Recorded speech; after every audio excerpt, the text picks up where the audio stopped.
it's wisdom teeth impactions. Unfortunately, today it's a reality that some people need to have their teeth out because you get infections when they're stuck there. But what we really need to be doing is guiding our next generation so that they eat the foods that grow their jaws and to functionally breathe through the nose properly, so that their craniofacial form, by the time they're 17, 18, their wisdom teeth are nice and straight and they're coming in without any problems with space. I have a sister and she has a daughter and a son, and I need to tell her this when I see her today. I am saving her thousands of dollars in braces for her kids by convincing her to feed them desiccated organ supplements, liver, these organs, because I mean, this is an investment, and it has to do with probably the health of the mother when the baby's in utero, and then the health of the development when the kids are young. But I really think that parents should invest. If you want to save money on your kids' braces, take that money and buy liver. And it's $5 a pound. You'll have extra money left over for trips to Disneyland or Aruba or wherever you want to go.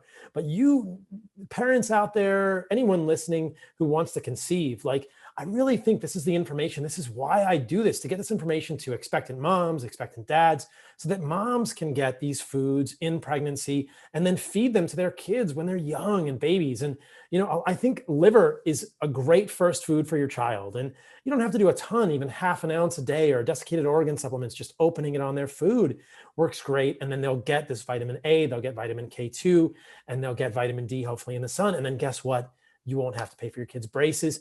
The maxilla will be well formed. They'll breathe better. And there's been so much discussion now of breathing with James Nestor's book, and this idea that we're not breathing enough in our nose, and it's all connected with these fat soluble vitamins. And that is the point that I think he left out of that book. I skimmed his book, and there really wasn't a whole lot of discussion of nutrition. And I thought he's left out the key piece that, yes, we need to breathe through our nose to make sure that we form it, but we need to get the nutrition to form the nasal passages. Would you agree with that? I absolutely agree with that. Yeah. I spoke to James early in his book process, and I kind of like showed him the whole pricing, and, the breathing, so there's two trains of thought actually in the orthodontic community. Have you heard of Mike Mew? No. So Mike Muse is a guy. His dad was actually an oral surgeon that talked about this jaw growth, and he said there's all these functional factors, the tongue, nasal breathing, that actually contribute to how a child's jaw grows, and that actually it's a functional issue with low tongue posture, mouth breathing, so forth. And he's got a huge YouTube channel actually where he does tongue exercises. It's called Myofunctional Therapy now, but what a lot of young teenagers are taking on to get kind of chiseled jaws. It's interesting.